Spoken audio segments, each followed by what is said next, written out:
Meu primo zombou da minha escolha de carreira por anos até perder o emprego. Foi aí que ele decidiu destruir a startup que eu havia construído, através de roubo, assédio e fraude de identidade. Então deixei que ele cavasse a própria cova, enquanto eu registrava tudo. Meu pai me disse: aprenda encanamento. As pessoas sempre vão precisar de água e de consertar vasos sanitários, e ninguém mais quer fazer isso. Quando eu tinha 19 anos, tinha acabado de concluir meu primeiro ano na faculdade estadual, cursando ciência da computação, como literalmente todos os outros da minha família. Tirava boas notas, tinha um estágio garantido em uma startup, todo o caminho já estava traçado. Mas meu pai me puxou de lado no nosso churrasco de 4 de julho. Ele não era encanador, era contador, mas fazia a contabilidade do amigo dele, Tony, há 20 anos. Eu o segui até seu escritório em casa, longe de todos os meus primos, que estavam se gabando dos estágios deles. Ele puxou as declarações de imposto de Tony e apontou para os números. Tony faturou $180 mil no ano passado. Sem dívida universitária, em casa às 5 da tarde todos os dias. E então ele me mostrou outra pasta: este é meu amigo com um MBA em Wharton. $65 mil por ano, ainda pagando empréstimos, e a empresa dele tinha acabado de anunciar mais uma rodada de reestruturação. Essa conversa ficou martelando na minha cabeça por semanas. Eu não parava de pensar nisso durante meu estágio não remunerado, pegando café e fingindo que aprendia sobre sinergia. Enquanto isso, minha pia estava vazando, e o senhorio disse que levaria 3 semanas para um encanador vir olhar. 3 semanas por causa de um vazamento. Finalmente, tomei a decisão que horrorizou todo mundo, abandonei a faculdade e pedi um estágio com Tony. Minha mãe chorou, minhas tias cochicharam sobre como eu estava desperdiçando meu potencial, meus primos se divertiram horrores. Em um mês, eu havia comprado uma van velha por $3 mil e estava acordando às 5 da manhã para seguir Tony por aí. Minha coleção de ferramentas era um conjunto desparelhado de vendas de garagem e sobras antigas de Tony. Eu cheirava a cola de PVC e tinha manchas de primer roxo em tudo que possuía. O dia de ação de graças daquele ano foi brutal. Meus primos estavam exibindo seus perfis do LinkedIn falando sobre eventos de networking e programas de desenvolvimento de liderança. Perguntavam sobre meu caminho profissional e riam quando eu dizia que estava aprendendo a soldar tubos de cobre. Um primo chegou a dizer: pelo menos você nunca vai precisar de uma assinatura de academia, carregando essas chaves por aí. Outro continuava fazendo piada que eu estava me preparando para o apocalipse. Quando a sociedade entrar em colapso, vamos precisar de alguém que conserte os vasos sanitários. Eles postavam stories no Instagram dos escritórios com janelas panorâmicas e me marcavam: vistas do topo. Enquanto isso, eu não postava nada, porque ninguém quer ver o interior de um porão rasteiro às 6 da manhã. Admito, rastejar por baixo das casas em janeiro enquanto meus primos postavam sobre os retiros de esqui corporativos me fazia questionar tudo. Mas então eu me lembrava do Tony chegando na oficina com seu caminhão novo, falando da casa de férias, sem trabalhar um único fim de semana há 4 anos. Eu aguentei firme, tirei minha licença de auxiliar, depois a de mestre, aprendi todos os códigos exigidos. Comecei a notar padrões: chamadas de emergência pagavam $500 por hora, contratos comerciais estavam sendo ignorados por falta de encanadores qualificados. Os velhos estavam se aposentando, e ninguém os estava substituindo. Enquanto meus primos competiam com 10 mil outros jovens por vagas de nível básico, eu recebia ligações de administradores de propriedades desesperados. Uma chamada de emergência de fim de semana para um restaurante pagava mais do que meus primos ganhavam em um mês. Então fiz minha jogada. Comprei a lista de clientes do Tony quando ele se aposentou.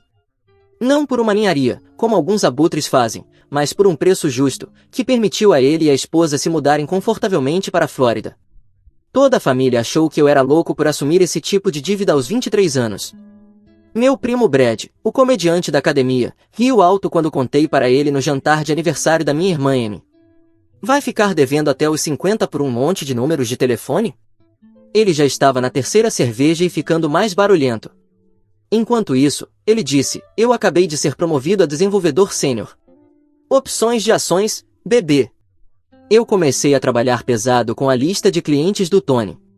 Toda manhã eu ligava para 5 clientes, me apresentava, oferecia uma inspeção gratuita.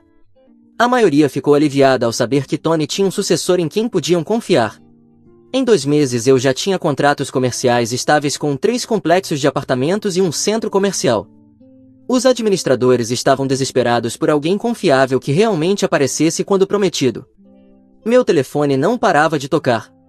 Contratei meu primeiro funcionário, um garoto chamado Marcos, que me lembrava de mim mesmo, ansioso, mas sem noção. Ensiná-lo era como retribuir tudo que Tony me ensinou.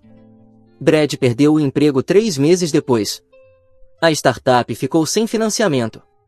Ele não contou para ninguém por semanas, continuava aparecendo nos jantares de família com o moletom da empresa, falando sobre pivotar e novas oportunidades.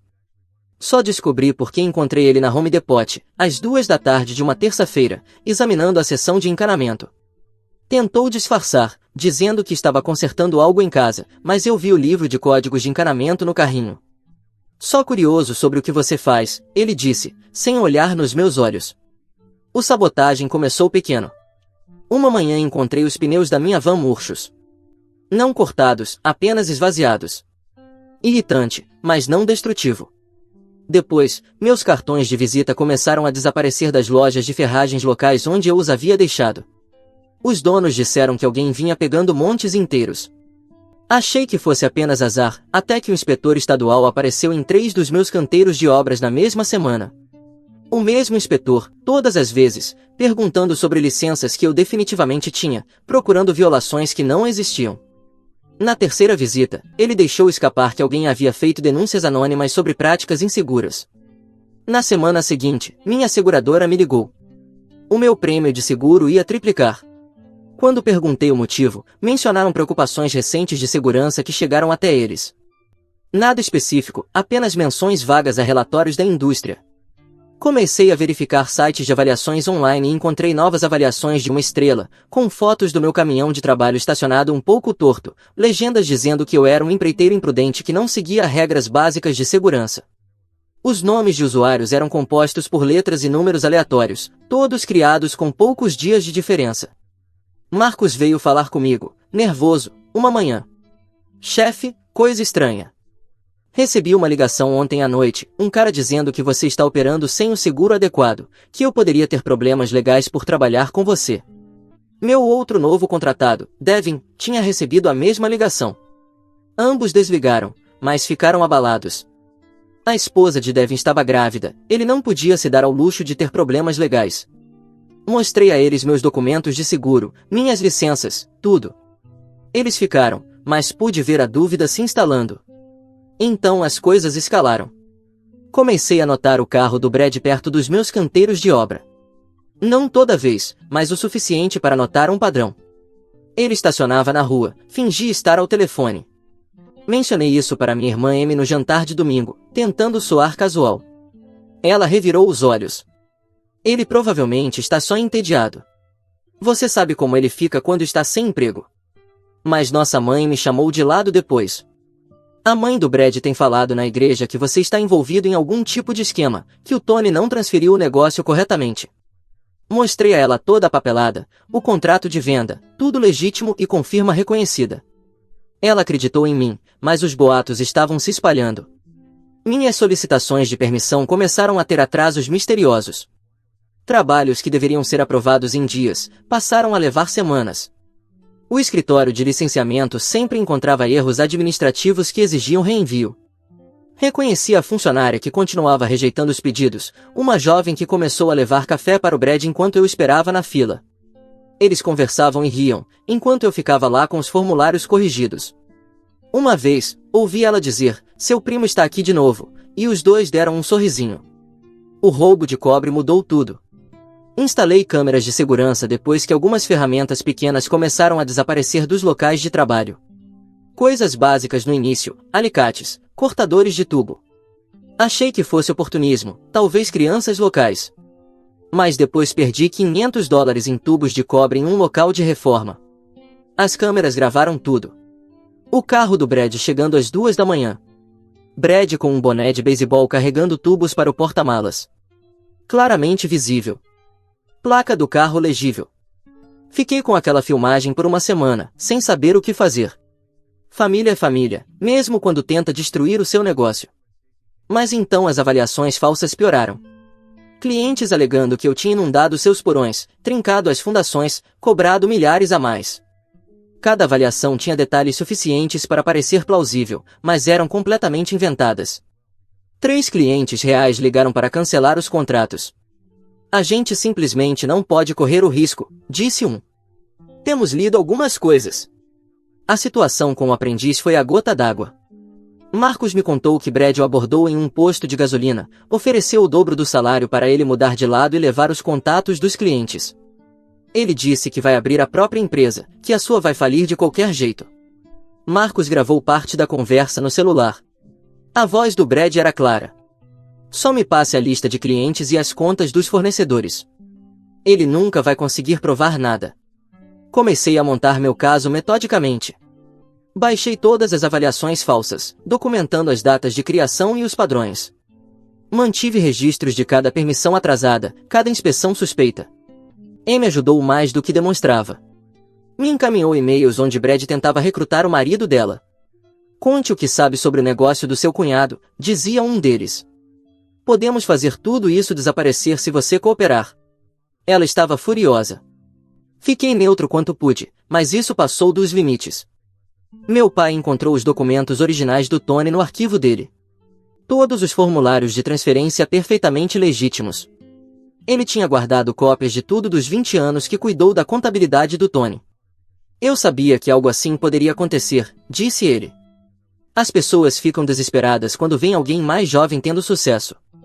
Ele também encontrou algo interessante. Brad estava pesquisando empresas de encanamento à venda, fazendo ofertas baixíssimas que foram recusadas. Ele queria o que eu tinha, mas não queria trabalhar por isso.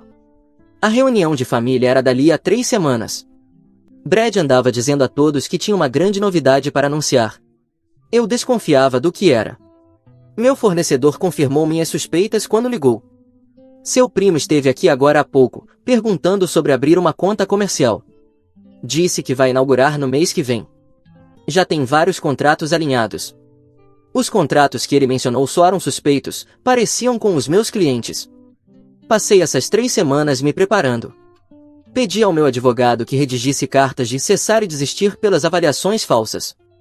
Registrei um boletim de ocorrência pelo roubo de cobre, com as imagens das câmeras. Documentei cada ato de sabotagem com datas, horários e provas. Mas também continuei trabalhando. Conquistei 2 novos contratos comerciais.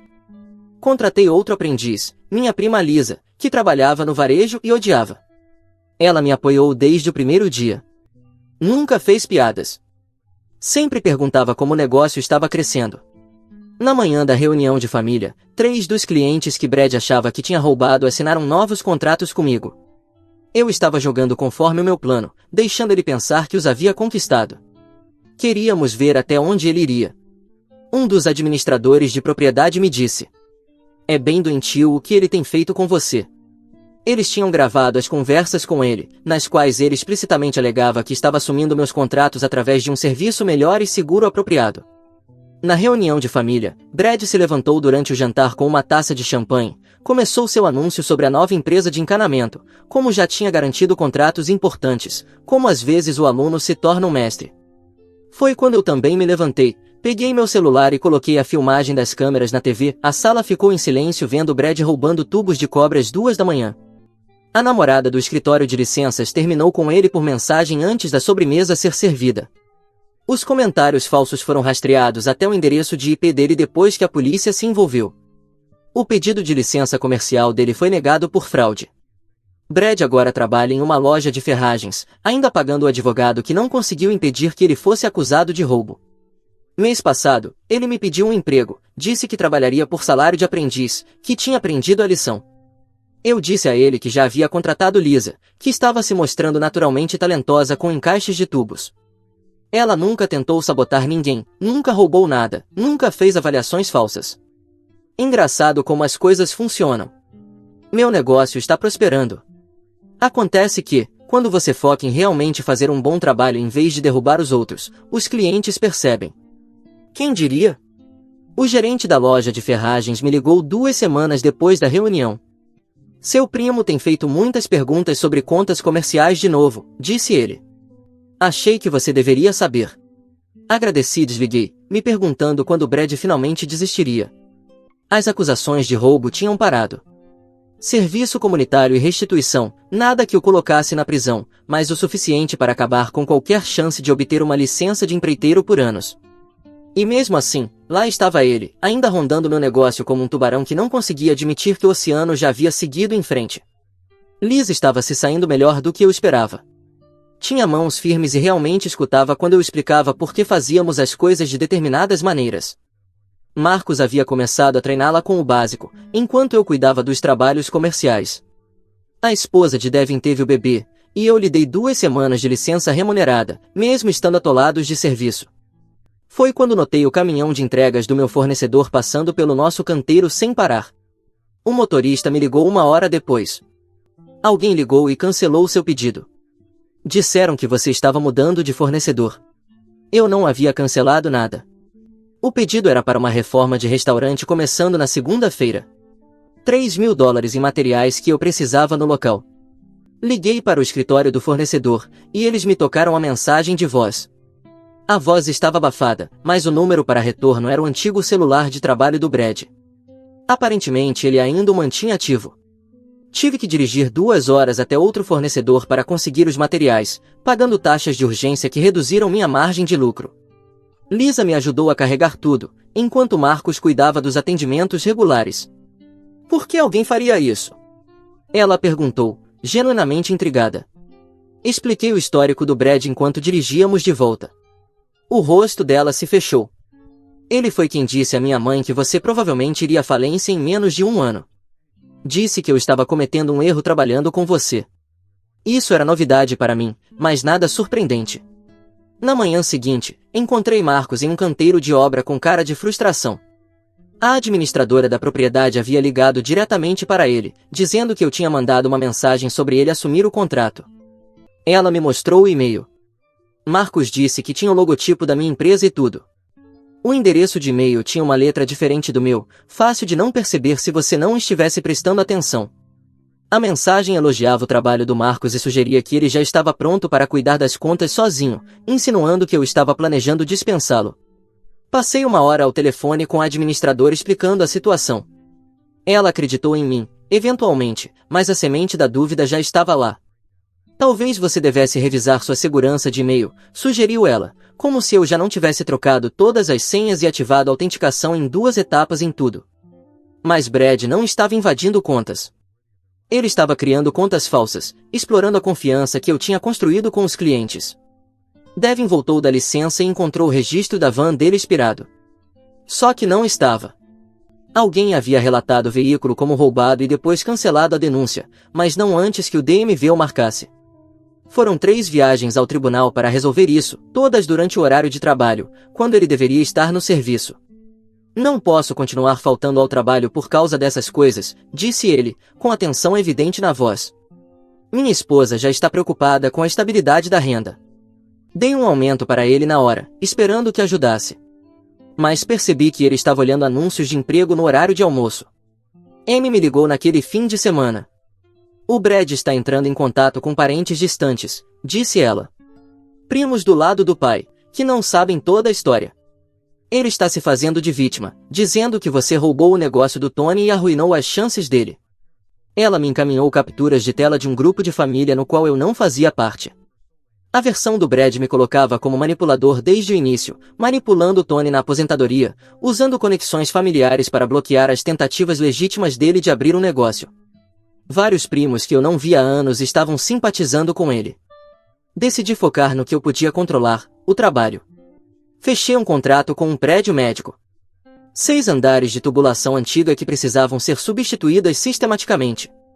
Foi o maior trabalho que assumi até então, exigia agendamento cuidadoso para não atrapalhar o atendimento aos pacientes. Lisa e eu passamos um domingo inteiro mapeando o sistema de encanamento do prédio, planejando nossa abordagem. Marcos cuidaria dos atendimentos regulares, enquanto nós lidávamos com os andares, um por um. Na manhã de segunda-feira, a gerente do prédio nos encontrou com uma expressão preocupada. Recebi uma ligação do departamento de saúde, disse ela. Denúncia anônima sobre empreiteiros sem licença trabalhando em instalações médicas.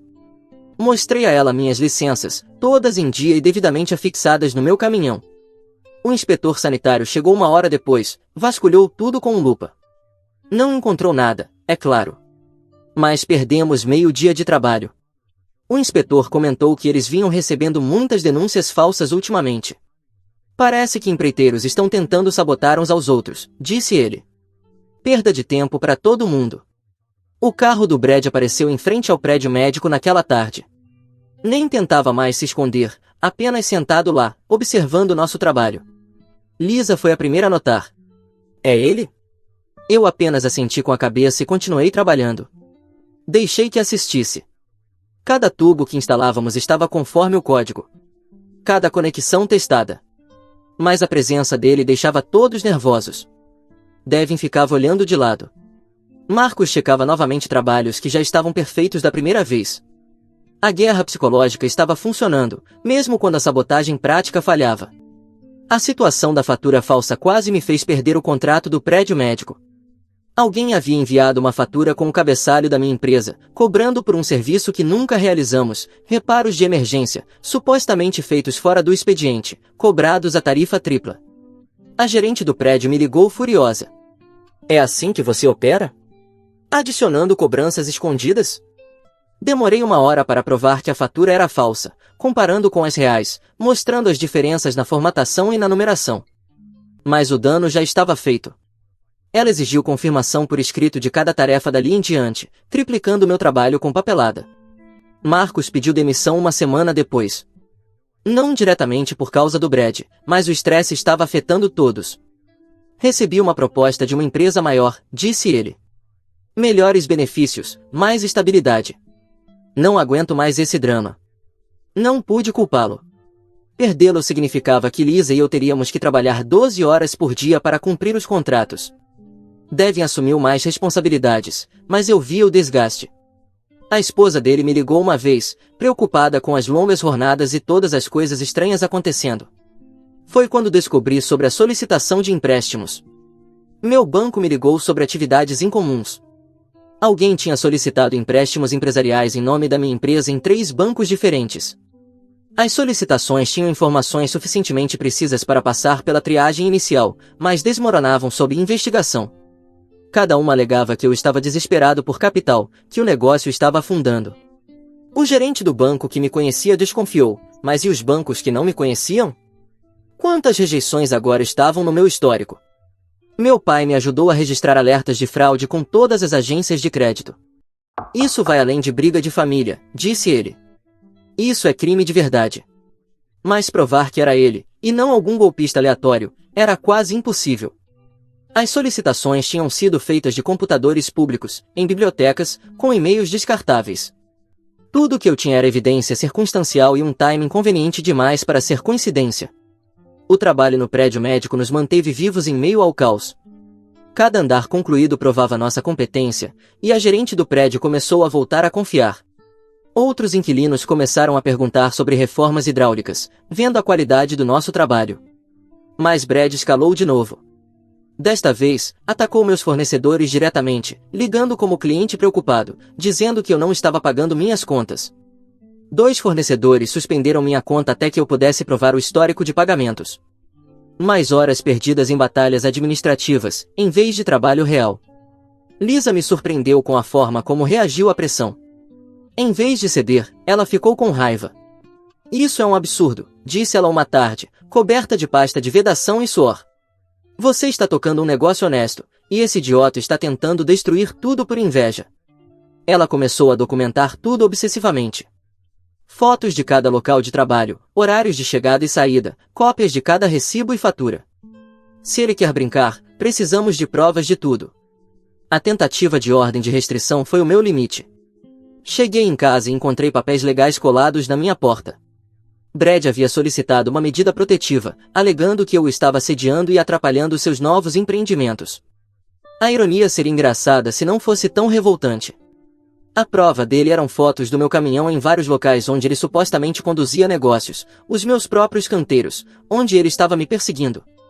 A audiência foi marcada para a semana seguinte, bem no meio da conclusão do prédio médico. M foi ao tribunal comigo, junto com meu pai e 3 clientes que testemunharam o comportamento do Brad. O juiz arquivou o pedido em minutos, advertindo Brad por apresentar denúncias falsas. Mas foi mais um dia perdido, mais um registro público que me fazia parecer problemático. Dev não disse nada, mas vi ele atualizar o currículo naquela noite no escritório. Não posso culpar um homem por manter as opções em aberto quando o chefe está sempre no meio de alguma confusão. 2 dias depois, o sistema de supressão de incêndio do prédio médico foi acionado no andar que acabáramos de terminar. Água por toda parte, encharcando o novo drywall e inundando o andar de baixo. A investigação inicial sugeriu que uma válvula foi adulterada, aberta o suficiente para causar um vazamento lento que acabou ativando os sensores. A filmagem de segurança? Curiosamente corrompida naquele período. Passei 18 horas seguidas consertando os danos. Lisa ficou ao meu lado o tempo todo. Salvamos o contrato, por pouco.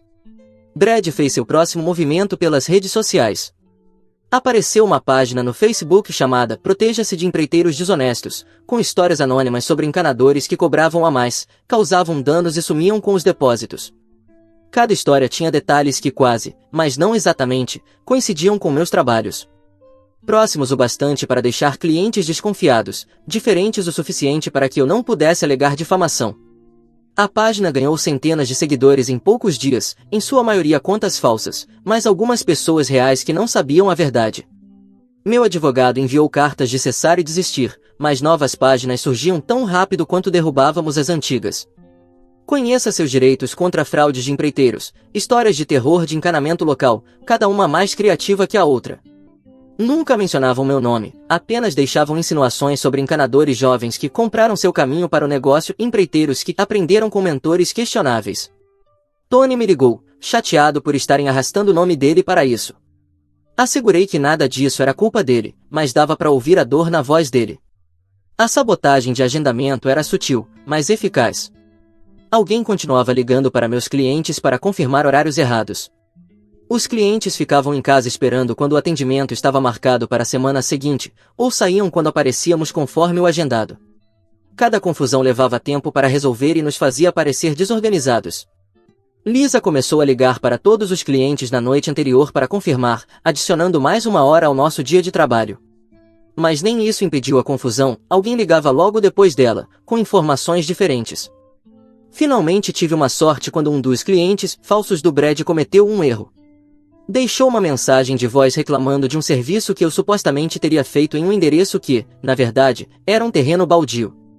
O número de telefone era de um celular descartável, mas a mensagem mencionava códigos hidráulicos específicos que haviam sido atualizados apenas no mês passado. Só alguém estudando ativamente para obter uma licença saberia desses detalhes. Salvei a gravação e adicionei ao meu crescente arquivo de provas. Devin pediu demissão numa sexta-feira. Me desculpe, ele disse. Você foi um ótimo chefe. Mas não posso mais levar esse estresse para casa. Minha esposa está sempre ansiosa, preocupada com o que vai acontecer. Escrevi uma recomendação brilhante e cada palavra era sincera. Ele aguentou mais do que a maioria conseguiria. Restávamos apenas eu e Lisa, com mais trabalho do que 2 pessoas podiam lidar. Algo precisava mudar. A solução veio de uma fonte inesperada. Dona Patterson, uma das clientes mais antigas do Tony, me ligou para a checagem anual do aquecedor de água. Enquanto eu trabalhava, ela comentou que seu neto estava procurando emprego. Tinha acabado de sair do exército, era bom com as mãos, precisava de algo estável.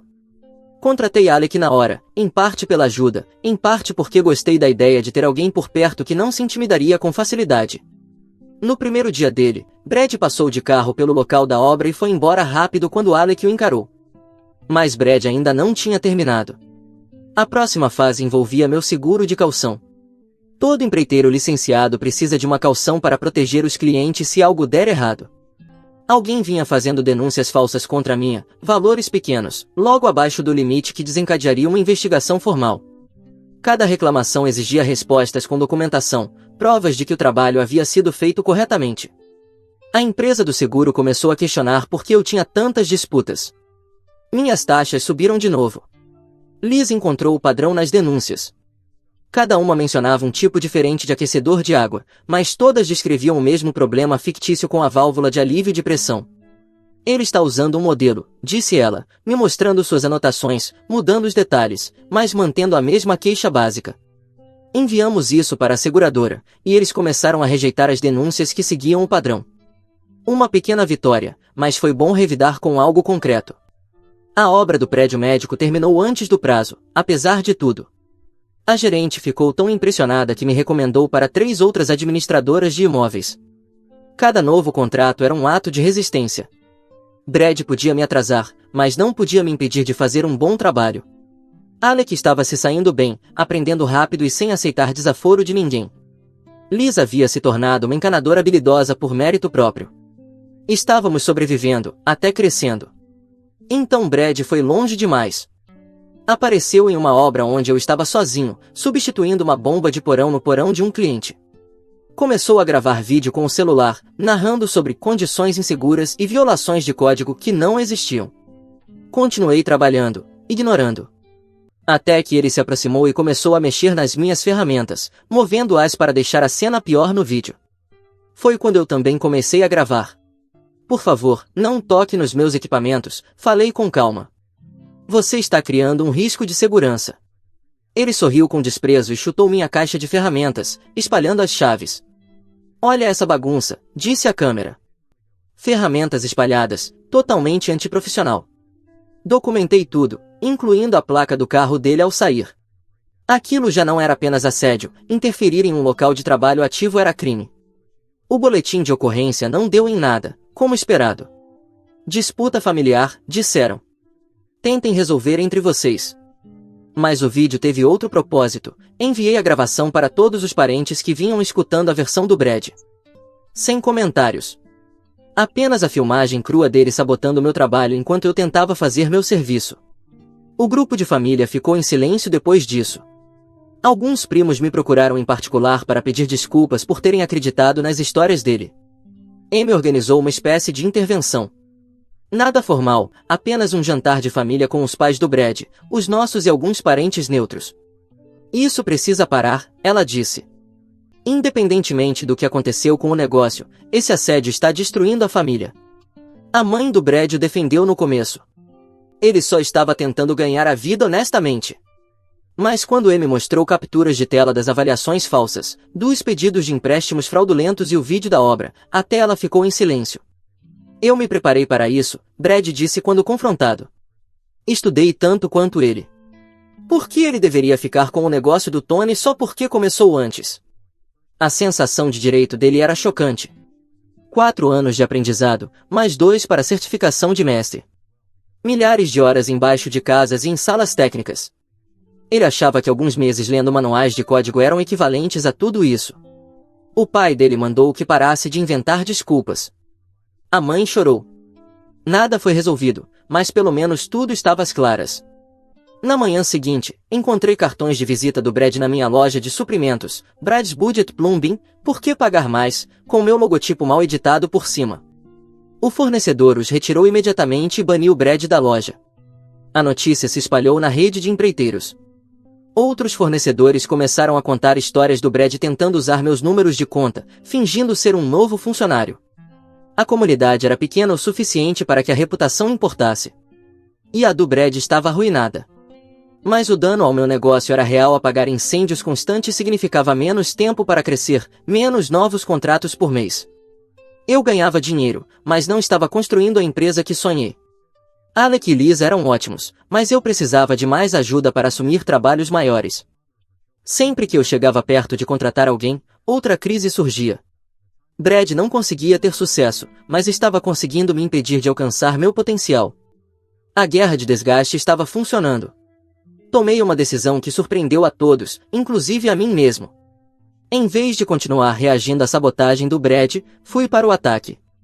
Entrei com um processo civil por interferência dolosa nas relações comerciais. Meu advogado sugeria isso havia meses, mas eu hesitava por causa da família. Agora, eu tinha documentação suficiente para encher uma sala, avaliações falsas com endereços IP, pedidos de empréstimos fraudulentos, vídeos de assédio, depoimentos de clientes e fornecedores. Hora de usar isso. Brad foi intimado na loja de ferragens. O gerente me ligou depois. Ele ficou pálido lendo os papéis.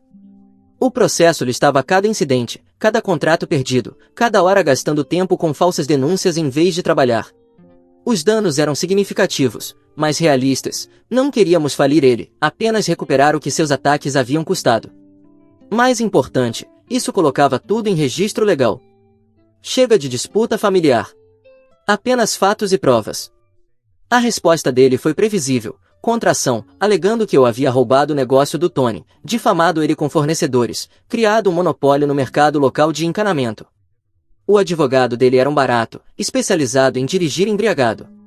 Completamente despreparado. Meu advogado desmontou cada alegação com documentação. Tony forneceu uma declaração juramentada sobre a venda legítima. Fornecedores testemunharam sobre o comportamento fraudulento do Brad. A alegação de monopólio foi risível, havia 40 encanadores licenciados na região. Enquanto o processo seguia seu curso, foquei em reconstruir. Contratei mais 2 aprendizes, Vitória e Sandy, ambas em transição de carreira, buscando um ofício estável. Alec já estava preparado para liderar seus próprios trabalhos. Liz estudava para o exame de certificação. Apesar de todos os esforços do Brad, estávamos virando a empresa que eu sempre imaginei, profissional, confiável, em crescimento. Mandamos fazer uniformes personalizados com nosso logotipo. Ficavam ótimos chegando aos clientes comerciais. As negociações do acordo foram rápidas. O advogado do Brad viu as provas e aconselhou ele a minimizar os prejuízos. Fechamos um acordo com ordem de restrição, carta formal de cessar e desistir de qualquer interferência nos negócios, e dinheiro suficiente para cobrir meus custos legais. Sem admissão de culpa, o que permitiu ao Brad salvar as aparências, mas a mensagem foi clara. O assédio parou da noite para o dia. Nada de novas avaliações falsas. Nenhuma ligação misteriosa para clientes. Nenhum Brad rondando canteiros. Apenas silêncio abençoado. Vi ele na loja de ferragens uma última vez, comprando peças residenciais. Fazia pequenos consertos, trabalhos que não exigem licença. Cruzamos olhares no corredor de encanamento. Ele parecia cansado, derrotado. Parte de mim teve pena. Mas o resto se lembrava das noites sem dormir, dos contratos perdidos, da saída do Devin, da demissão do Marcos, da voz magoada do Tony. Assenti educadamente e voltei às compras, para o projeto de expansão do hospital que acabamos de conquistar. 6 meses depois, o negócio estava prosperando além dos meus sonhos.